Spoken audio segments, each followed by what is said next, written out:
I'm Kevin, I'm 35 years old, and at our last Thanksgiving dinner, my own sister, the family's golden child, mocked me for not being in real tech moments before my grandpa revealed that my company had just bought hers for $45 million. Before I tell you how the deafening silence in that room changed our family forever, let me know where you're watching from in the comments below. I always love to see how far these stories travel. Alright, let's get into it. You really need the full picture to understand the weight of that moment. Picture this: Thanksgiving at my Grandpa Edward's house in Denver. It's a classic Colorado scene. A hint of snow in the air, the Rocky Mountains just visible as jagged silhouettes against the bruised purple twilight. Inside, the air is thick with the smells of roasted turkey, sage stuffing, and my mom's famous pumpkin pie. It's the kind of comforting, Rockwellian scene that's supposed to feel like home.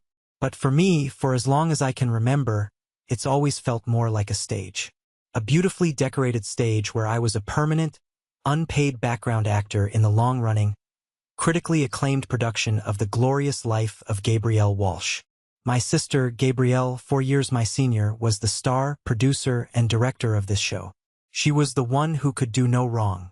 She was the tech prodigy, the one who'd gotten into Stanford on a full ride, the one whose name my parents, Richard and Margaret, would weave into every single conversation with a casual, but oh so practiced, pride that always seemed to suck the air out of the room for me. And me? I was just Kevin, the quiet one, the one who worked in business, a vague, unimpressive, and slightly dirty word in a family that worshipped at the altar of engineering and elegant code. That night, the performance was in full swing, and Gabrielle was delivering a masterclass. She stood in the center of the living room, a glass of expensive Cabernet swirling in her hand, holding court. She was recounting the story of the recent acquisition of her San Francisco startup, Bitewave Labs. To hear her tell it, you'd think she was a chess grandmaster who had just checkmated the world. It's all about knowing your value and having the foresight to exit at the peak, she said, gesturing expansively with her glass, narrowly avoiding splashing my Aunt Carol. Northbridge Systems is a solid, if a bit traditional, company. They needed our innovation. They needed our vision. We didn't get bought, we chose our next chapter. It was the perfect strategic move. My dad, Richard, was beaming, nodding so vigorously I thought his head might come loose. That's my girl. Always 10 steps ahead of everyone else. I had just walked in the door with my best friend, Michael, having come straight from a marathon session at the office. I was trying to slip by unnoticed, head for the drinks table, and brace myself for the evening. But Gabrielle's eyes, sharp and predatory, landed on me. A slow, condescending smile spread across her face. Ah, here he is now. My little brother, Kevin. She turned to the small crowd of relatives, raising her voice just enough to make sure everyone heard. The only one in the family who understands PowerPoint but still thinks AI is American Idol. A few polite, deeply uncomfortable chuckles rippled through the room. My face burned, a familiar heat creeping up my neck. It was the same script, different year.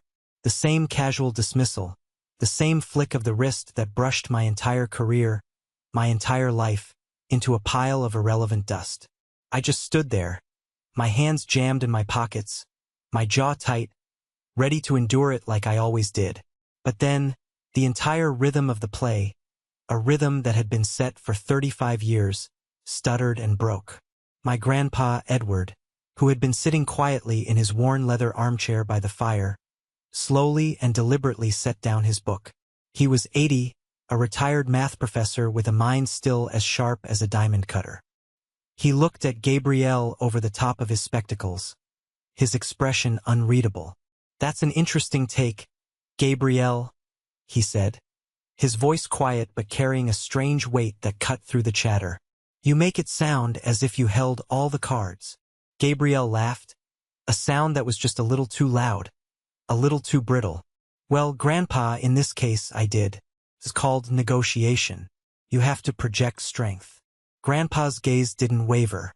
His eyes, full of a quiet, analytical power, shifted from her to me. He pinned me with a look, and then he posed the question that would ignite the entire forest. Kevin, he said, and every head in the room swiveled in my direction. You work in that world. Is it true that a company on the brink of failure can choose its buyer for a $45 million price tag? The room didn't just go silent. The silence became a physical presence. It was a heavy, suffocating blanket that smothered every other sound. Gabrielle's smile froze, then melted into a confused, angry scowl. My father's proud expression faltered, replaced by bewilderment. Every single eye in that room swung from Grandpa to Gabrielle, and then landed squarely, heavily on me. They were waiting. For 35 years, I had been the one waiting for a crumb of acknowledgement, a sliver of respect, a moment of being seen. Now, for the very first time in my life, they were all waiting on me. My throat was tight, my heart hammering against my ribs like a trapped bird. This wasn't just a question. It was a door that had just been kicked open in front of me, and I had to decide whether to finally walk through it. Before we get back to that silent, suffocating living room, I need to take you back a few months, because what happened at Thanksgiving wasn't a sudden earthquake. It was the final, inevitable collapse of a structure that had been rotting from the inside for decades. To understand the collapse, you have to see the rot. My world is numbers, strategy, and seeing the patterns other people miss. I'm a director of strategic acquisitions at Northbridge Systems. It's a mouthful, I know. My best friend Michael calls me a corporate fortune teller, which is more accurate. I lead a team of 12 brilliant, sleep-deprived analysts, and we spend our days digging through the financial guts of other companies. We hunt for hidden value, for untapped potential, for smaller tech firms that would make our parent company, Northbridge, stronger. We figure out what they're worth, and then we devise a strategy to buy them. I'm good at it. I live for the complexity, the thrill of the hunt. In the 18 months prior, I'd personally overseen 6 major deals totaling over $100 million. I had a reputation for being meticulous, quiet, and relentless. One crisp Tuesday morning in September, I was in my office on the 24th floor of our downtown Denver building. The sky was a brilliant, cloudless blue. I was sipping my second coffee of the day when my screen lit up with an email from our internal analysis division, a team we called the Vultures, because they were so good at spotting weakness. The subject line was bland, clinical, Project Wavecrest, potential Q4 target analysis. I clicked it open. The report was a 30-page deep dive into a mid-sized tech company out of San Francisco. They were a supposed leader in machine vision technology, but according to our models, they were burning through their investment capital at a terrifying rate. Our analysts, with what I knew was cold, hard certainty, predicted they had less than 120 days of runway left. After that, it was either a fire sale or bankruptcy protection. The company's name was Bitewave Labs, my sister's company. I leaned back in my chair, the expensive leather creaking in the otherwise silent office. A cold knot formed in my stomach, tight and painful. It felt like 2 tectonic plates of my life.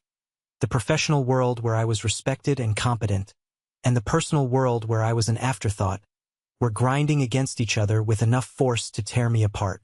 For years, I had built a firewall between them. It was a necessary act of self-preservation. My phone buzzed on the desk. A text from Michael Chun.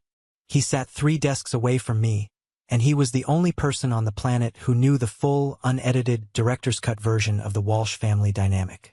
He was my sanity check, my ally. "You see the Wavecrest report yet?" he wrote. I took a shaky breath and typed back. "Just opened it. This is surreal." A moment later, he replied, "Dude, it's not surreal. It's poetic justice. Served ice cold. I wished I could see it that way.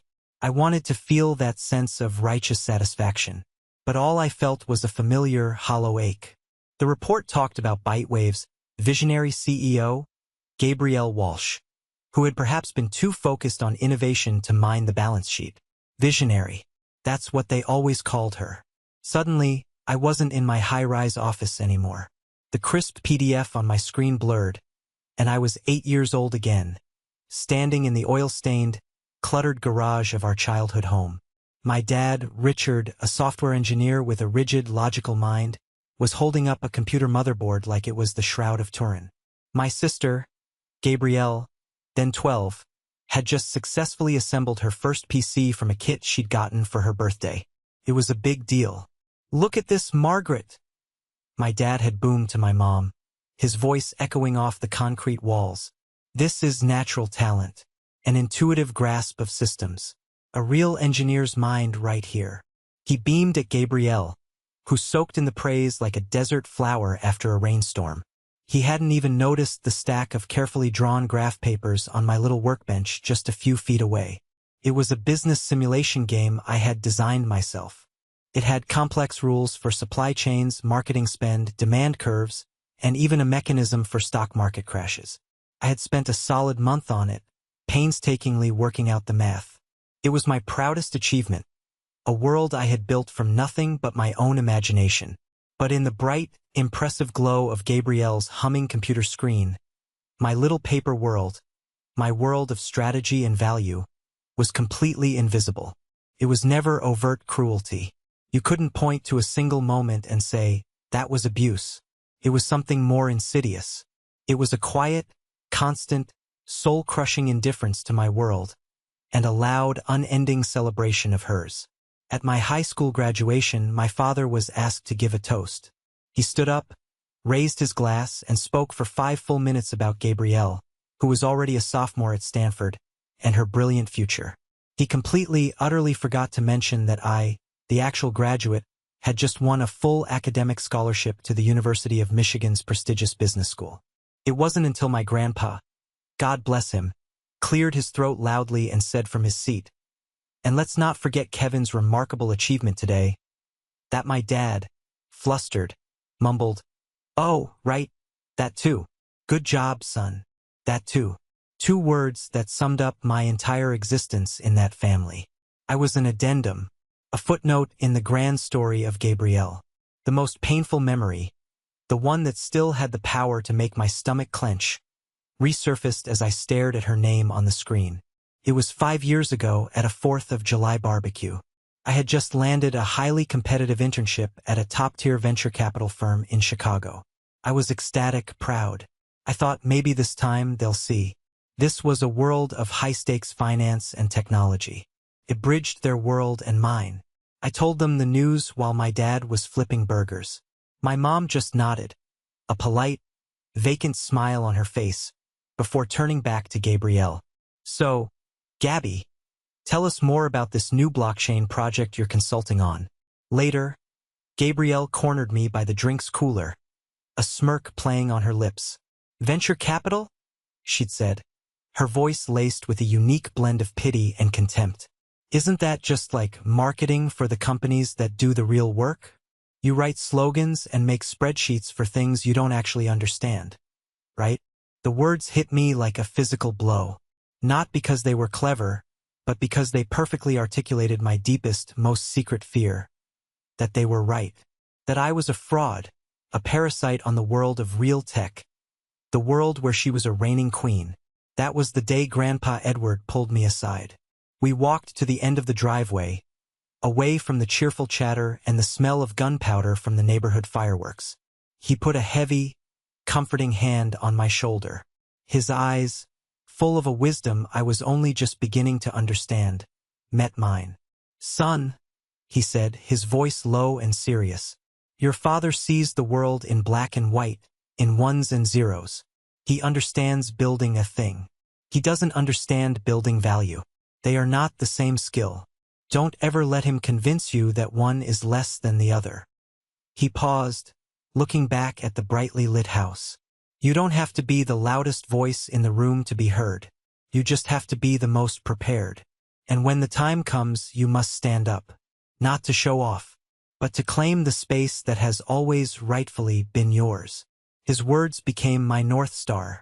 I stopped trying to win their approval. I stopped sending them links to articles about my promotions or the major deals I'd closed. It was pointless. I just put my head down and worked. I built my own world, my own value, in the quiet, focused silence they had created for me.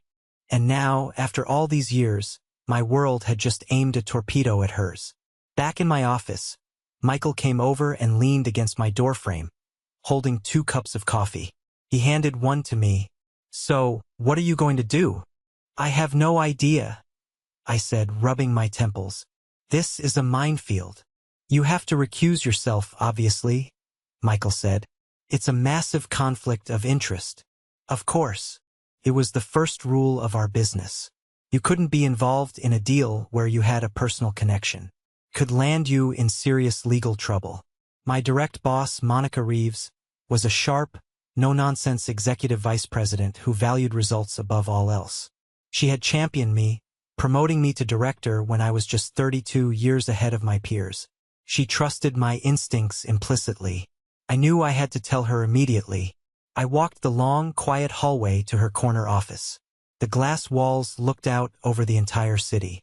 The door was open. "Monica," I said, knocking softly on the frame. She looked up from a thick binder, her focus absolute. "Kevin, what's up?" I stepped inside, closing the heavy glass door behind me. The sound was a soft, definitive thump. "It's about Project Wavecrest. Bitewave Labs," she said, nodding, already ahead of me. "Good target. High-value IP, classic case of poor financial management.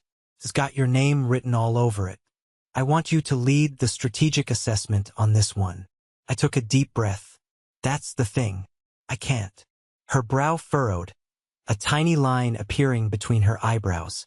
"Why not? You're the best guy I have for this kind of complex analysis." "The CEO, Gabrielle Walsh," I said, the name feeling strange and formal coming out of my mouth. "She's my sister." Monica's eyes widened, just for a second, before her professional mask slipped back into place. She leaned back in her chair, steepling her fingers and studying me. She was one of the few people who knew I had a sister in the tech world, but she didn't know the toxic details. "I see," she said slowly. "Okay, standard procedure. You're off the negotiation team, completely firewalled from them. I'll give the lead to Nate Rodriguez." "Thank you," I said, a wave of relief washing over me. "But," she added, holding up a single manicured finger, "I'm not taking you off the project. A conflict of interest means you can't benefit financially from insider knowledge or sit at the table with the other side. It doesn't mean your brain is off-limits to us." She leaned forward, her eyes intense.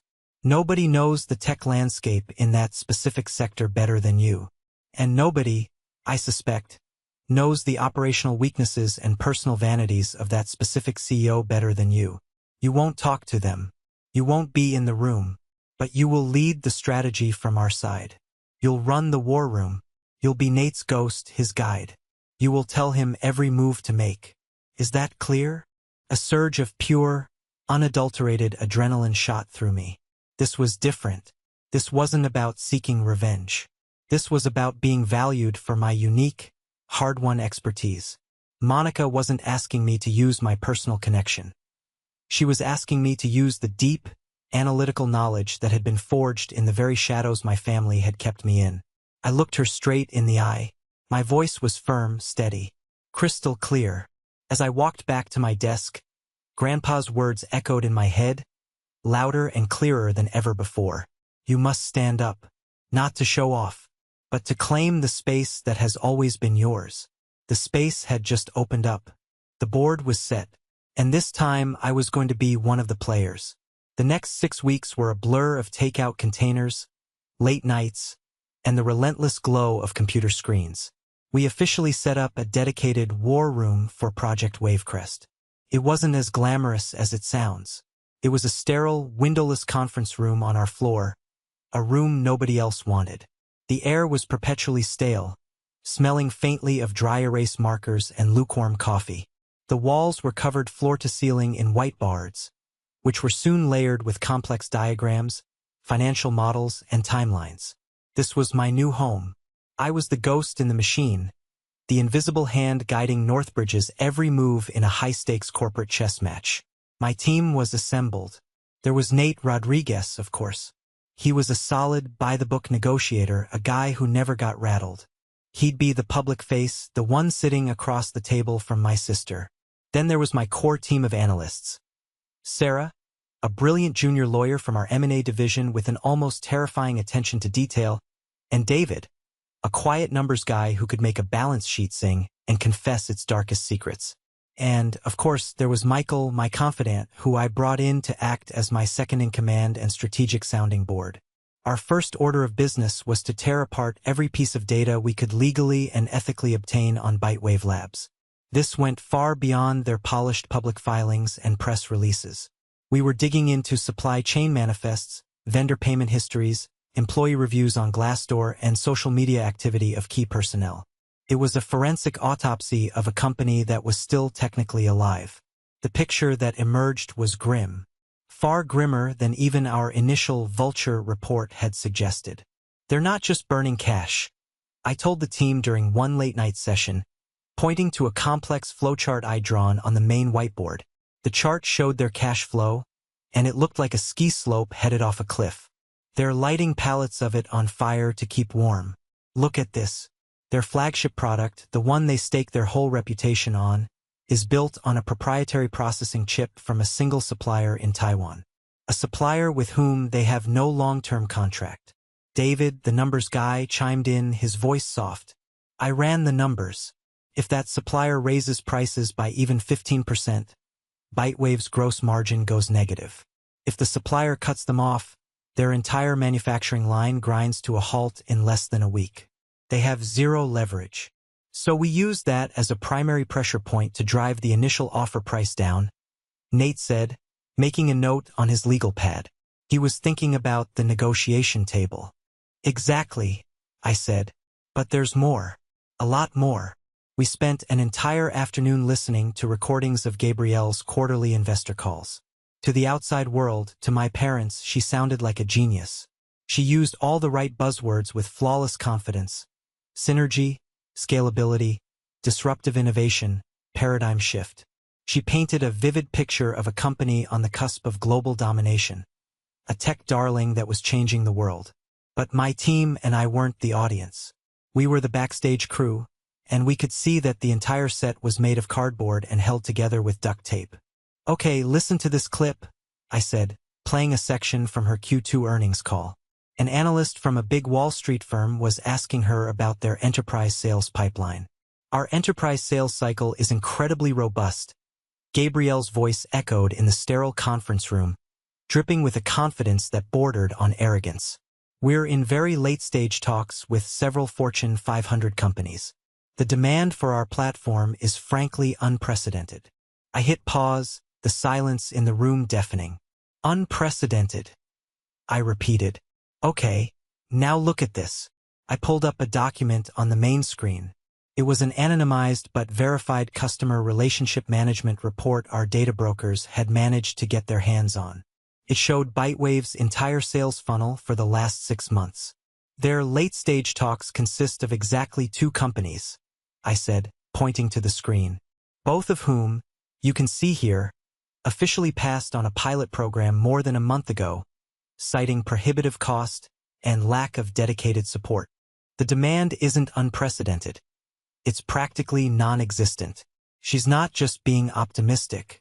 She is actively, materially misleading her investors. This is a huge red flag. Sarah, our lawyer, whistled softly. If the SEC got a whiff of this, she could be in serious trouble. The room was quiet for a moment. This was the dirty, uncomfortable part of the job. We were peeling back the layers of my sister's grand creation and finding nothing but hubris, deception, and mountains of debt at its core. Every damning piece of evidence felt like another confirmation of the lie my family and I had been living for decades. The tech prodigy was just a good storyteller with a failing business. Michael caught my eye from across the table. He gave me a subtle, concerned look. It was a look of pity, not for Gabrielle, but for me. He knew how much this must be twisting me up inside. But then, in the midst of all the rot, we found it. Buried deep in their R&D budget, listed under a vague project codename, protected by a handful of secondary patents Gabrielle herself had likely forgotten about, was a piece of technology that was truly breathtakingly revolutionary. It was a software algorithm for predictive image correction in low-light, high-motion environments. It was elegant, powerful, and my top engineers confirmed it was about 5 years ahead of anything else on the market.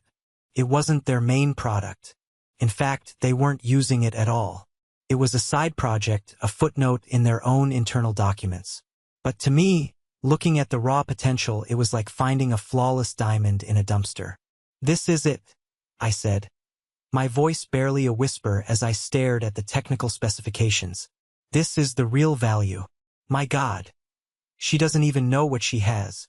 Gabrielle was trying to sell us a fancy, broken-down sports car with a cracked engine block, but she had no idea there was a priceless diamond hidden in the glove compartment. This discovery changed the entire strategic equation. My objective shifted instantly. It was no longer just about buying a failing company for pennies on the dollar to strip it for parts. It was about executing a surgical strike to rescue this one brilliant piece of tech and the small, underfunded team that had built it.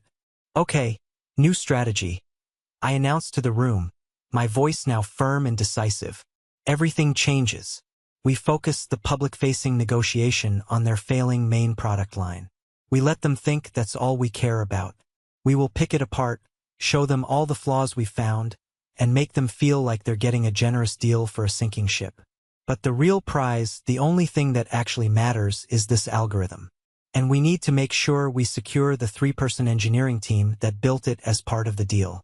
They're non-negotiable." This new focus led to the most critical discovery of the entire process. As Sarah was doing her deep-dive legal due diligence, she flagged something late one night. She called me at my desk, her voice tense. "Kevin, you need to see this." Immediately, I pulled up the file she sent. It was a scanned copy of an old, obscure contract from when Bytewave was just a 2-person operation in a garage. Gabrielle had partnered with a university programmer on the early foundational technology. The contract was poorly written, a classic startup mistake, but one clause was terrifyingly clear. If Bytewave was ever sold or had a change of control event, the rights to any and all derivative technology developed in the first 3 years of the company's existence would automatically revert to this programmer, unless he was bought out for a specific and now very substantial sum. The predictive image algorithm, the diamond, our entire reason for the deal, had been developed in year 2. It was a derivative work. And the programmer, a guy named Dr. Alistair Finch, who was now a tenured professor at Carnegie Mellon, almost certainly had no idea. If we bought the company without settling this clause, Finch could sue Northbridge and potentially win the rights to the very technology we were really after. The whole $45 million deal would become worthless overnight.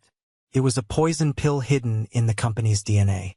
Worse, if Gabrielle caught wind of this, she might try to use it as leverage, demanding a higher price. She might even try to cut a side deal with Finch herself, destroying the entire acquisition. "We have to fix this," I said to Sarah, my mind racing. "Quietly, and before we make the final, binding offer. We need a lawyer who specializes in this kind of IP recovery." This was where my job became a high-wire act over a canyon. I had to orchestrate a solution without leaving any fingerprints. I spent 2 sleepless nights with Sarah and our top corporate counsel, building a complex legal and financial strategy to neutralize the Finch problem. We would structure the deal so that a portion of the $45 million acquisition funds, the exact amount stipulated in the old contract, would be placed in a separate, secure escrow account. This account would be used to buy out Dr. Finch's rights after the main deal was signed and closed. It was a delicate, multi-layered maneuver that completely protected Northbridge without tipping our hand to Gabrielle or her team. I was performing corporate brain surgery in the dark, with my sister as the unwitting patient. During the final rounds of negotiation, Nate would call me from a private room at the law firm in San Francisco, just before and after each session. "She's unbelievable," he'd say, his voice a mix of frustration and grudging awe. "She's acting like she's bestowing a great gift upon us. She's demanding we keep her on as a transitional consultant, with a salary that's honestly insulting." "Let her have it," I'd reply, looking at the numbers on my screen. I'd already modeled it out. The consulting fee is a rounding error compared to what that algorithm is worth to us long-term. Don't fight her on it. Make her feel like she won. I was building her a golden bridge to walk across, and all she could see was her own magnificent reflection in it. I was handing her a $45 million lifeline, and she was going to call it a victory lap. The irony was so thick I could barely breathe. The day the deal was finalized, Monica called me into her office. "The board approved it this morning," she said, a rare, wide smile on her face. 45 million. You were right about the hidden value in that algorithm. They think you're a goddamn genius, Kevin. "The team did great work," I said, deflecting out of habit. "You led the team," she countered, her gaze sharp. "This was your strategy. It was flawless from start to finish." She leaned forward, her expression turning more serious. "You know, this promotion to vice president we've been talking about, I think it's time to make it official. I'm putting the paperwork through this afternoon. The salary bump will be significant. VP, vice president. It was the title I'd been working towards my entire career. It was validation. It was success. But in that moment, it felt strangely, profoundly hollow. Who could I tell? My parents would offer a polite, "Oh, that's nice, dear," before launching into a 5-minute monologue about how proud they were of Gabrielle for the big success of her company being acquired. As if on cue, an email landed in my inbox. It was from my mom. "Hi, honey. Just a reminder that Thanksgiving is at your grandpa's this year. We're so excited to celebrate Gabrielle's wonderful news. Please try not to be late. Love, Mom." Celebrate Gabrielle's wonderful news. My promotion to VP, the successful orchestration of a complex, multimillion-dollar deal, wasn't even on the radar. It was invisible, just like I had always been. Michael walked by my desk and saw the look on my face. "Let me guess. The Thanksgiving invitation arrived." "Worse," I said. "The command performance invitation." He sighed and leaned against the cubicle wall. "You know what you are, man? You're a ghost. You just orchestrated the biggest deal of your career, saved your sister's legacy from her own incompetence, and secured your own future. And you're about to walk into that house and pretend you just push paper for a living." He was right, but the thought of the confrontation, of the drama, of the inevitable accusations of jealousy, it was utterly exhausting. "It's just one dinner," I said, more to myself than to him. "I'll survive. What's the worst that can happen?" The week leading up to Thanksgiving felt like the eerie, unnatural calm before a hurricane. The sky is a strange color, the air is too still, and you know something terrible is about to break. The deal was signed, the press releases were out, and the tech blogs were buzzing. Most of them ran with the polished narrative Gabrielle and her PR team were spinning. Bytewave Labs concludes a strategic partnership with Northbridge Systems in a landmark deal. Partnership, not a desperate, last-minute rescue from the fiery wreckage of insolvency. My life became a bizarre study in contrasts. By day, I was a respected executive, leading meetings to plan the smooth integration of Bytewave's technology and personnel into our corporate structure. I was working specifically on plans for the 3-person engineering team that built the algorithm, the team I had fought to keep intact and give new resources to. I was, in a very real sense, the architect of their future. By night, I was just Kevin, dodging calls from my parents, who were practically bursting with pride for their daughter. "Your sister is just so brilliant, Kevin," my dad said in a message he left on my voicemail, his voice thick with emotion. "To build something from scratch and then have the business acumen to sell it for that much money. It's the American dream. We're so proud." I deleted the message without listening to the end. I couldn't bear it. Each word of praise for her felt like a tiny paper cut, insignificant on its own, but after a lifetime of them, I was starting to feel like I was bleeding out. The real gut punch, the moment that solidified the cold, hard knot of anger in my stomach, came on a Tuesday night. I was working late, doing a final review of the massive acquisition file, a kind of digital postmortem to ensure every I was dotted and every T was crossed before it was sent to long-term archiving. It was tedious work, but my brain was too wired to sleep. Deep in the most secure folder of the due diligence archive, a folder only a handful of us had access to, was the complete financial workup on Bytewave's principal officers. I clicked open Gabrielle's file, and there it was, a secured PDF from the San Francisco County Recorder's Office. A document showing that 2 months before the acquisition, Gabrielle had taken out a massive second mortgage on her beautiful home in the Pacific Heights neighborhood, a home she shared with her wife, Heather. I stared at the document on the screen, the legal language swimming before my eyes. The amount was staggering. She had personally guaranteed the loan against the value of her house to make payroll for one more quarter. She had bet her family's home on a miracle. And I was that miracle.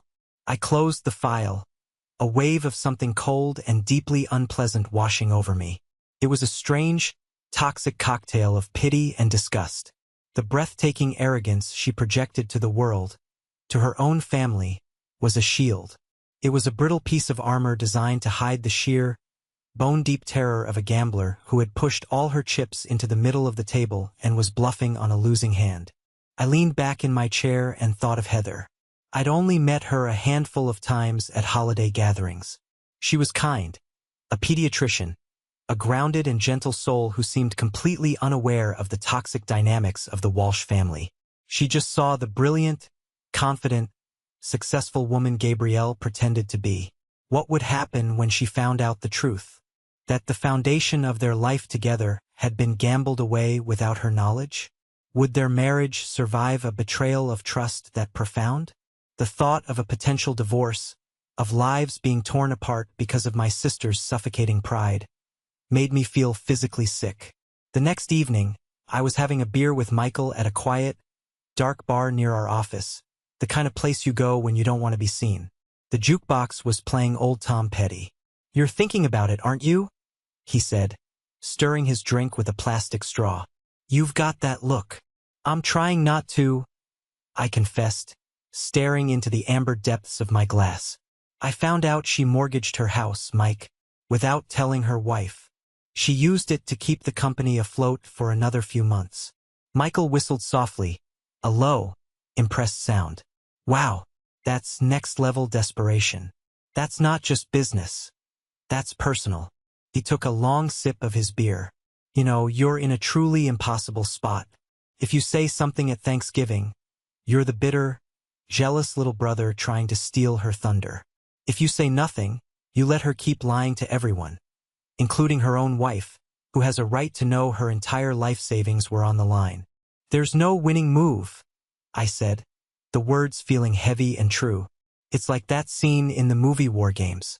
The only way to win is not to play the game."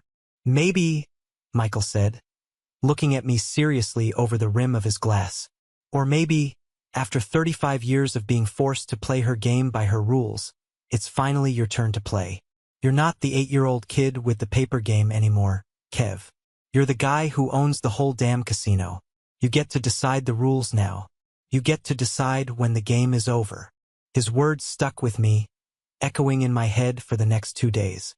For so long, I had seen myself as a helpless victim of my family's narrative, powerless to change it. But Michael was right. The power dynamic had fundamentally, irrevocably shifted. I just hadn't been willing to acknowledge it or use it yet. The final push came 2 days before Thanksgiving. I was at home, trying to unwind, when my phone rang. It was my dad. This was rare. He was a man of texts and voicemails, not spontaneous conversation. "Kevin, your mother and I were just talking." His voice was full of a cheerful, oblivious energy. "We think it would be a wonderful gesture if you bought Gabrielle a really nice bottle of champagne, to bring to dinner on Thursday, to celebrate her incredible success." I gripped the phone, my knuckles turning white. My throat went dry. A gesture. He wanted me to buy a victory trophy for the person who had spent a lifetime making me feel small, for a victory that was entirely, secretly, my own creation. A victory that had saved her from personal and financial ruin. I'll think about it, Dad," I managed to say, my voice tight and strained. "Don't just think about it, son," he pressed on, completely deaf to the tension in my voice. "It's the right thing to do. She's your sister. You should be proud of her. It's important for her to know that." After I hung up, I stood there in the middle of my silent apartment, the city lights of Denver twinkling far below, and I felt a rage so pure and so cold it almost took my breath away. It wasn't the hot, explosive anger of a sudden fight. It was the deep, frozen, geological rage of 1,000 tiny injustices, 1,000 moments of being overlooked, 1,000 casual slights, all compressed over decades into one hard, heavy point in the center of my chest. He wasn't just asking me to be proud. He wasn't just asking me to be supportive. He was asking me to actively participate in my own erasure. He was asking me to walk onto that stage, smile, and applaud the star of the show, while my own script, my own life's work, was being shredded and burned backstage. That's when I knew. A quiet certainty settled over me. I couldn't stay silent anymore. Not because I wanted revenge. Not because I wanted to humiliate her. But because, for my own sanity, for the 8-year-old boy with the paper game who never got seen, for the man I had become, I had to stop letting them write my story for me. The invitation to Thanksgiving was no longer a summons to a family dinner. It was an invitation to a reckoning. And I was going to be there. I just wasn't going to bring champagne. Thanksgiving Day arrived gray and overcast, the sky hanging low over the city like a damp wool blanket. The weather matched my mood perfectly. Michael and I had agreed to go together, a silent show of solidarity that I was deeply grateful for. He was my anchor in the storm I knew was coming. We deliberately arrived a little late, a strategic move on my part. I wanted to walk in just as Gabrielle was reaching the peak of her performance. The scene in Grandpa Edward's living room was exactly as I had pictured, a tableau of my entire life. My aunts, uncles, and cousins were gathered around, listening with rapt attention, their faces a mixture of admiration and envy. My parents, Richard and Margaret, stood near the crackling fireplace, their faces glowing with a pride so intense it was almost painful to watch. And in the center of it all, a queen in her court was Gabrielle, holding her wine glass like a scepter. And so, it's really about having the foresight to exit at the peak of your valuation, she was saying, her voice smooth and confident. Northbridge is lucky to have our tech, frankly. We're setting them up for the next decade of innovation. It was a brilliant move for all involved. My dad caught sight of me and Michael in the doorway. Kevin, you made it. He had the decency to look a little sheepish, probably remembering our phone call about the champagne. Glad you could get away from work. Before I could answer, Gabrielle turned.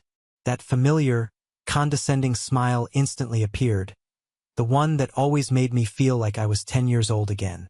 Ah, here he is now. My little brother, Kevin.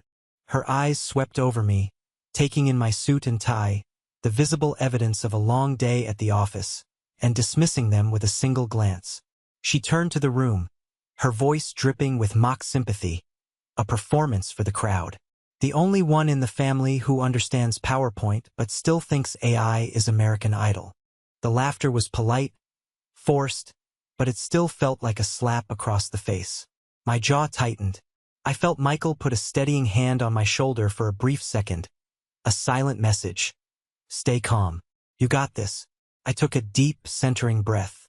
This was it. The moment of truth. I just stood there, meeting her gaze, and said nothing. My silence seemed to unnerve her more than any angry retort would have. I could see a flicker of confusion in her eyes. This wasn't in the script.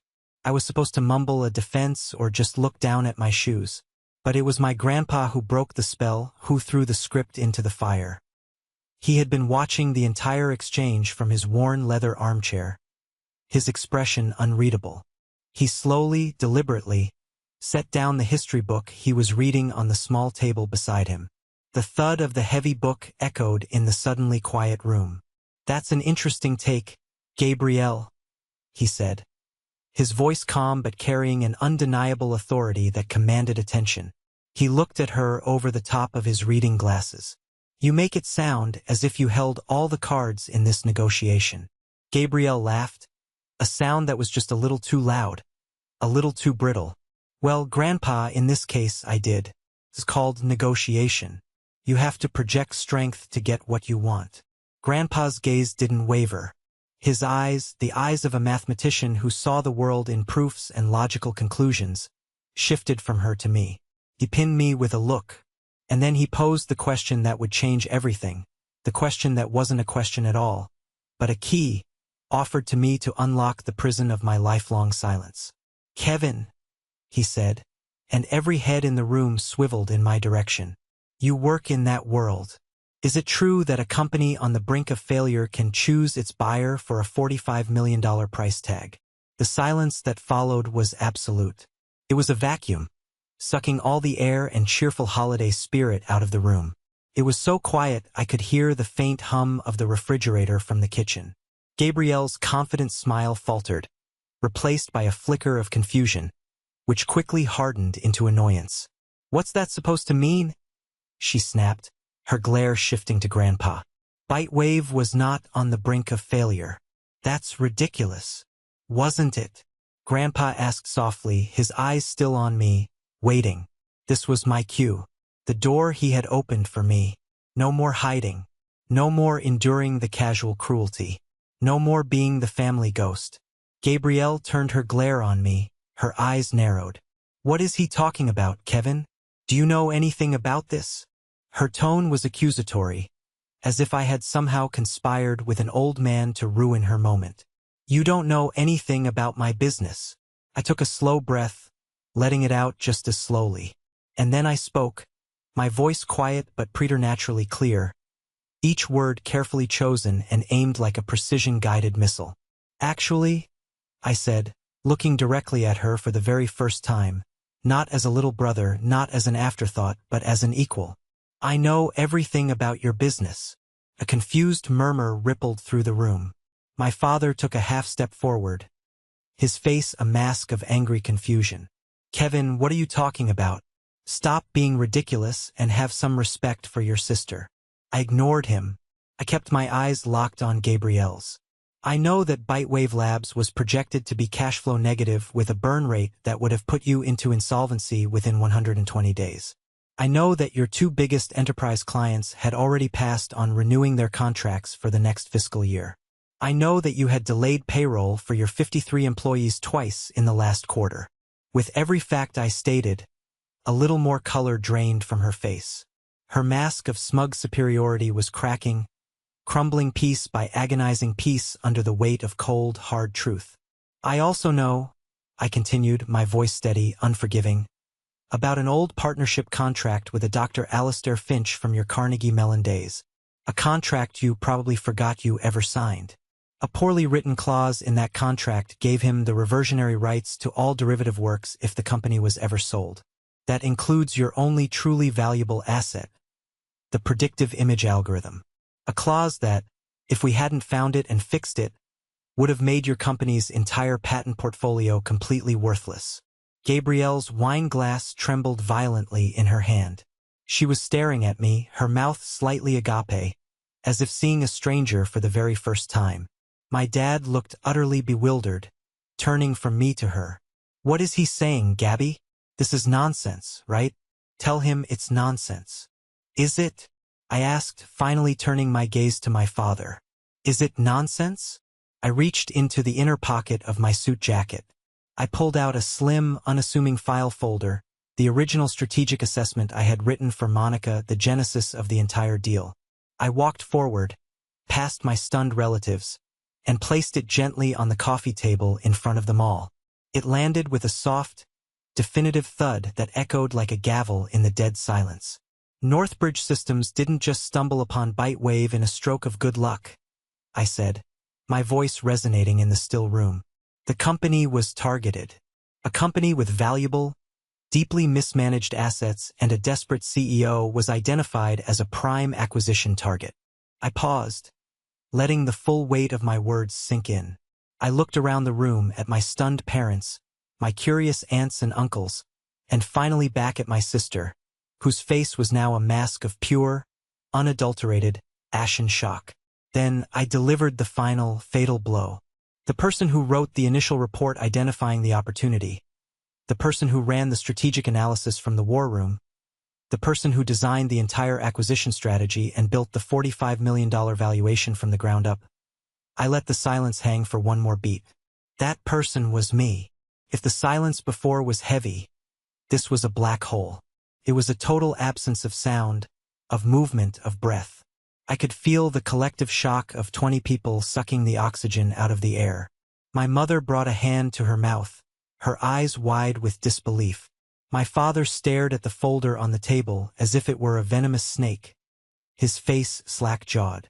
Michael, standing by the door, had a small, grimly satisfied smile on his face. He gave me a nearly imperceptible nod. And Gabrielle. She just stood there, frozen, the wine glass finally slipping from her nerveless fingers and shattering on the hardwood floor, splashing red wine like blood across the beautiful Persian rug. The sound was explosive in the quiet room. The illusion she had so carefully constructed around herself, the story she had told her family, her wife, the world, had just been utterly, ruthlessly, and publicly vaporized in under 60 seconds. The star of the show had just found out that the entire stage, the lights, the script, and the audience had been assembled by the background actor she never even bothered to notice. The silence stretched on for what felt like an eternity. Then, without a word, without looking at anyone, Gabrielle turned and walked stiffly out the back door, letting the screen door slam shut behind her. The sound was like a gunshot, signaling the end of the play, and the beginning of whatever came next. For a long, paralyzing moment, no one in the living room moved. They just stared at the back door Gabrielle had disappeared through. Then their eyes would dart back to me, then to the shattered wine glass on the floor. Their faces were a confused, chaotic jumble of shock, disbelief, and dawning comprehension. My dad opened his mouth as if to speak, then closed it again, looking utterly lost, like his entire world had been tilted off its axis. My mom just looked pale and sick, her hand still pressed to her mouth. I didn't wait for them to process it. I didn't want to be there for the questions, the accusations, the inevitable family drama. My target had been Gabrielle and the truth. Now that the truth was out, the fallout was secondary. I turned and followed my sister outside. The cold November air hit me like a splash of icy water to the face, shocking my system. The backyard was dark and quiet, the only light spilling from the warm glow of the kitchen window, casting long, distorted shadows across the lawn. I found Gabrielle standing on the edge of the stone porch, her arms wrapped tightly around herself as if trying to hold her crumbling world together. She was staring out into the blackness of the yard, where the bare branches of the aspen trees looked like skeletal fingers reaching for the sky. She wasn't crying. She just looked broken, defeated, smaller than I had ever seen her in my entire life. I stood a few feet away, my hands in my pockets, not saying anything, just giving her space. The silence between us now was different. It wasn't the old silence of indifference and resentment, or the tense, explosive silence of the living room. It was a raw, uncertain, and deeply sad silence, filled with the wreckage of everything I had just blown up. Finally, she spoke, her voice raspy and low, not directed at me but at the darkness itself. "You must be enjoying this. You must be having the night of your life." It wasn't a question. It was an accusation, laced with a bitterness so profound it felt acidic. "No," I said, and it was the simple, honest truth. "I'm not." This wasn't about enjoyment. This was about necessity. She let out a short, bitter laugh that sounded more like a sob. It was a terrible, broken sound. "Right? Of course not. You just wanted to completely and totally humiliate me in front of the entire family. In front of my wife. Well, mission accomplished, Kevin. Congratulations. You finally won."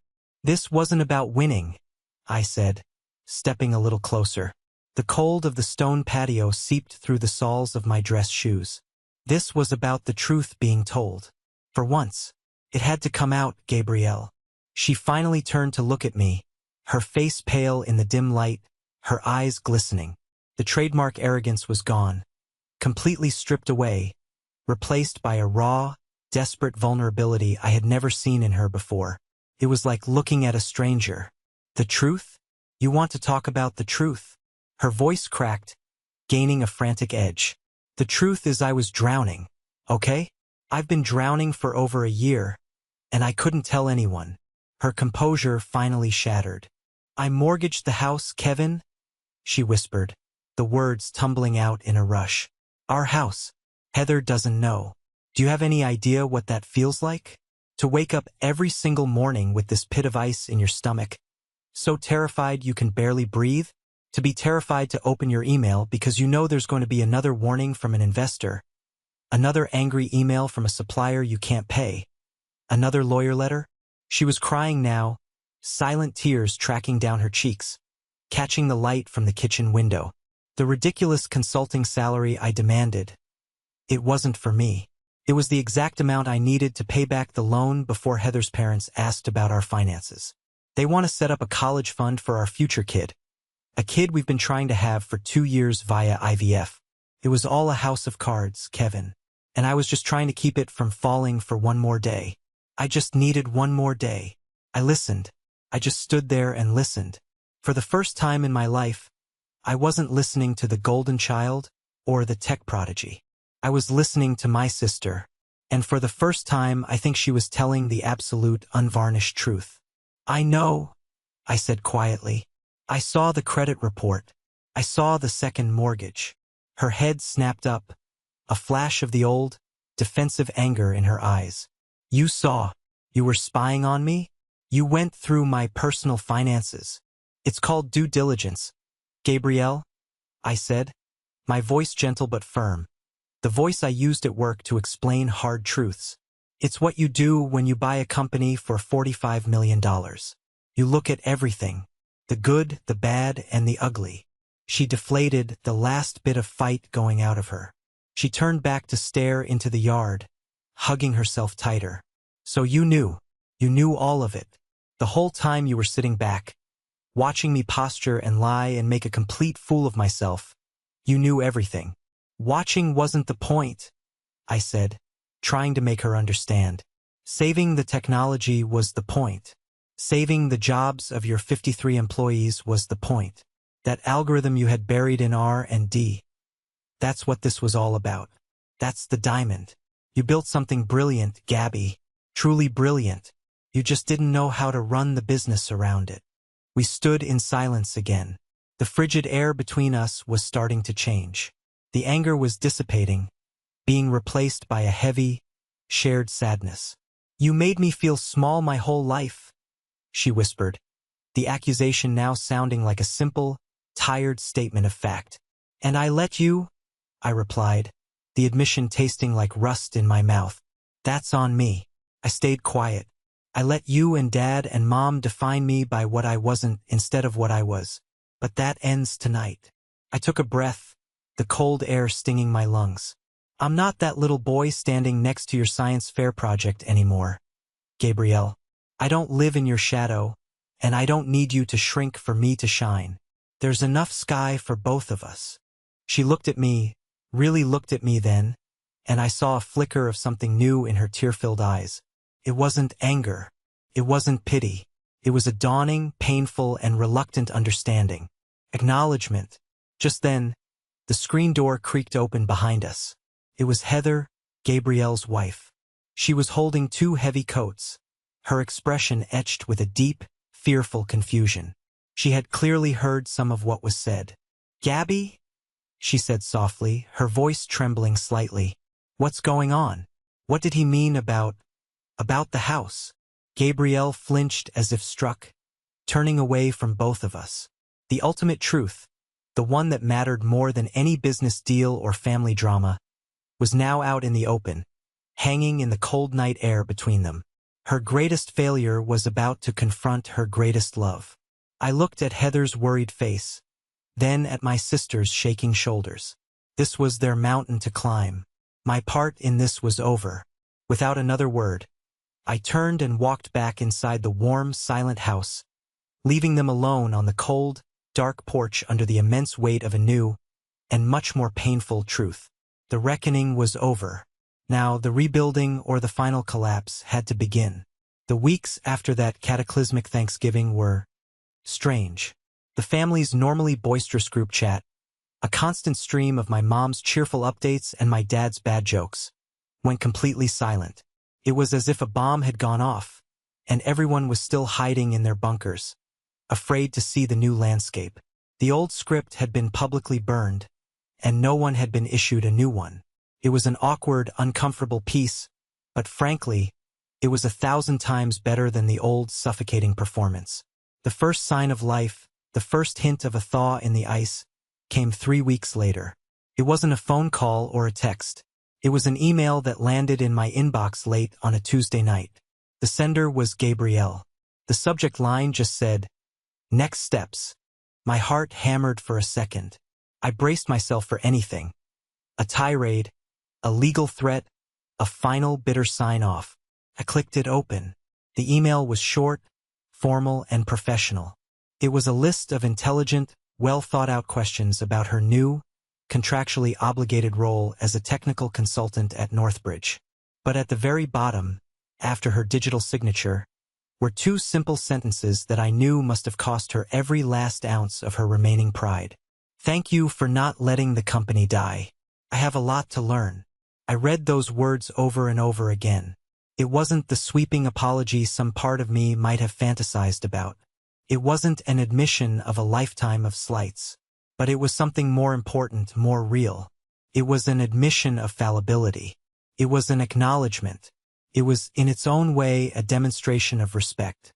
Our first official work meeting was a video call with her old engineering team, the small, brilliant group I had fought so hard to keep intact during the acquisition. I was on the call, along with Monica and a few other Northbridge VPs, mostly to observe. The old Gabrielle would have dominated the conversation, trying to prove she was still in charge, still the smartest person in the room. But this Gabrielle was different. She was quiet. She listened intently, her brow furrowed in concentration. She didn't interrupt or boast or drop jargon to sound impressive. She only asked 3 questions during the entire hour, and all of them were laser-focused on processor efficiency, data latency, and scaling capabilities. She was, for the first time since I'd known her, just an engineer. And she was brilliant at it. The next signal, the next tremor of change, came from my dad. He called me on a Saturday morning. A phone call. This was so rare I almost didn't answer, assuming it was a pocket dial. "Kevin," he started, his voice hesitant, laced with an awkwardness that was completely foreign to him. He didn't mention Thanksgiving. He didn't apologize.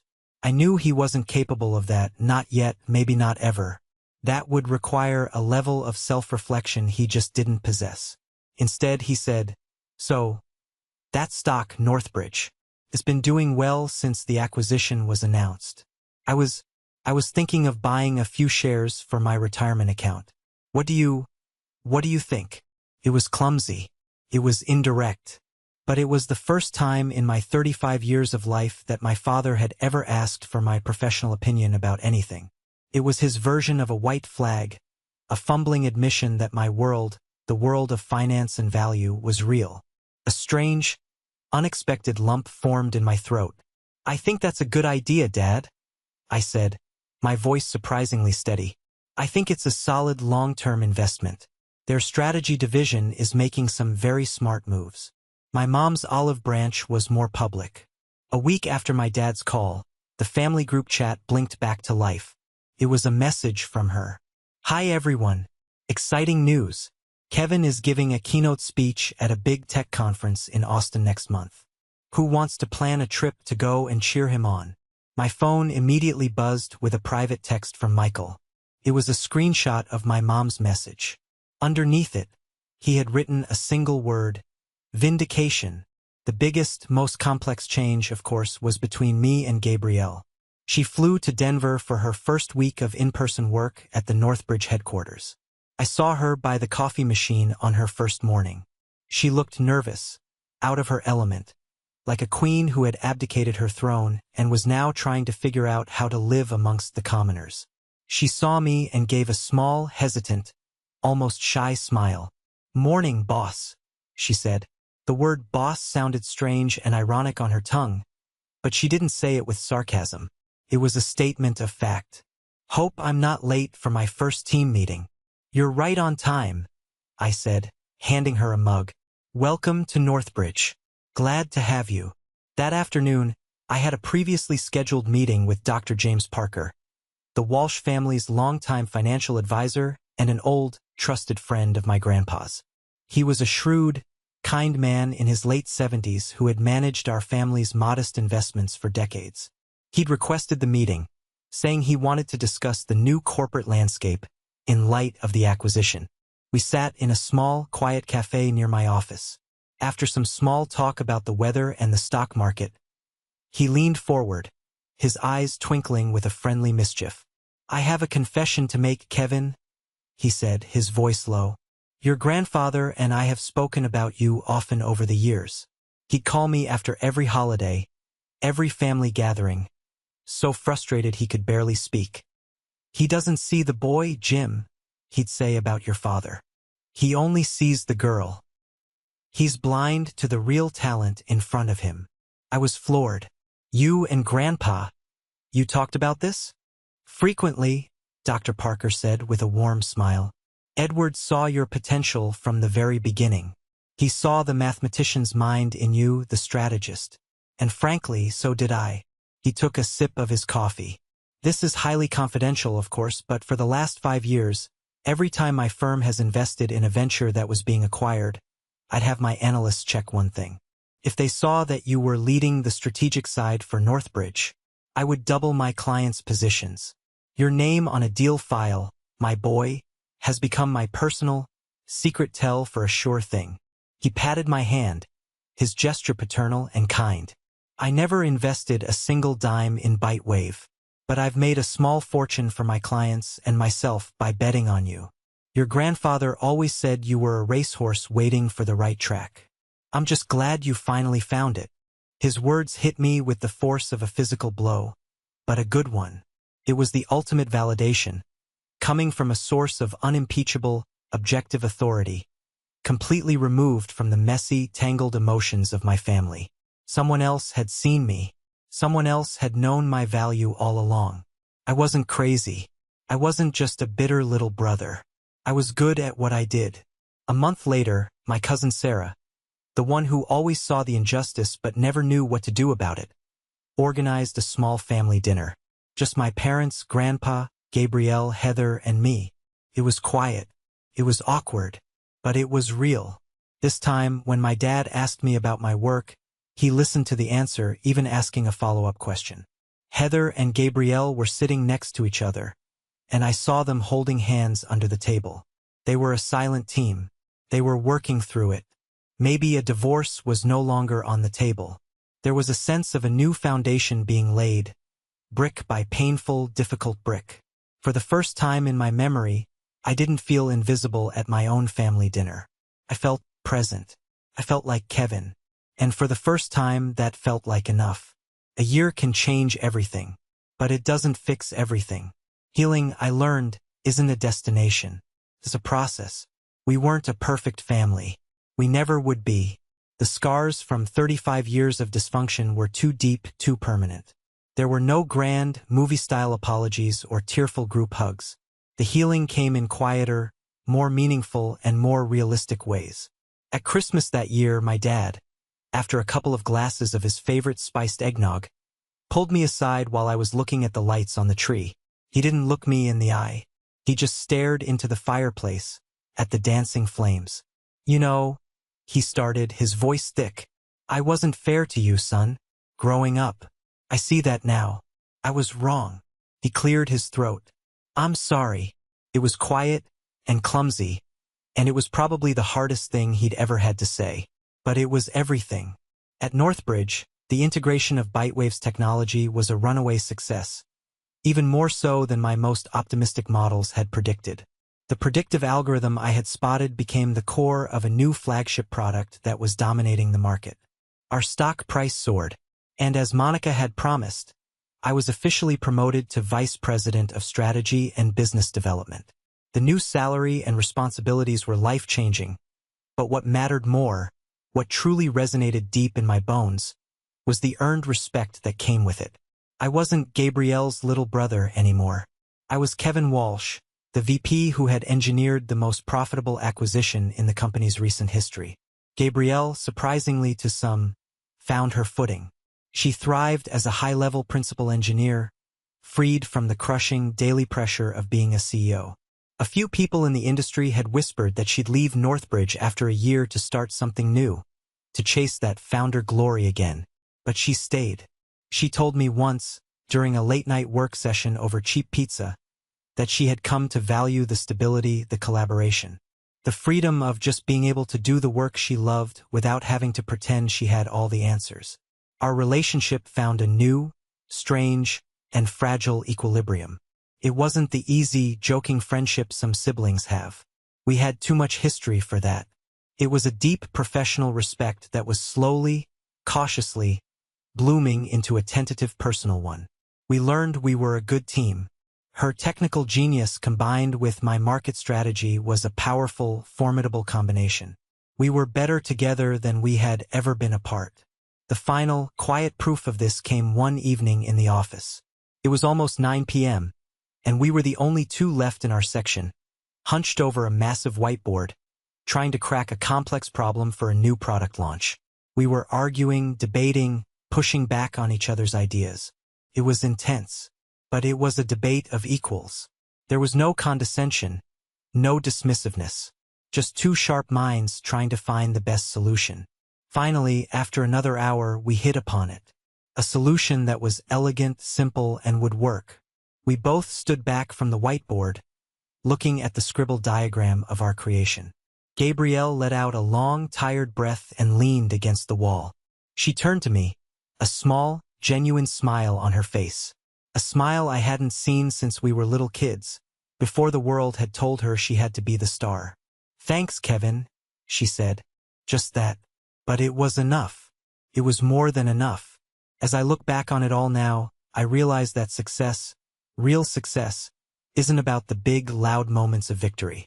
It's not about the knockout punch or the dramatic public reveal. It's in the quiet, steady, relentless work of proving your own value, to yourself first and then to the world. It's not about winning every argument.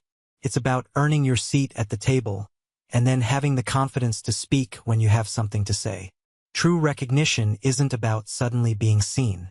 It's about the slow, subtle shift in the way people look at you, the new weight your words carry in the silence. It's about building a life and a career so solid, so undeniably your own, that your light can no longer be hidden or extinguished by anyone else's shadow. Thank you for listening to my story. I hope it resonated with you in some way. Have you ever been in a situation where you felt overlooked or underestimated, either at work or in your own family?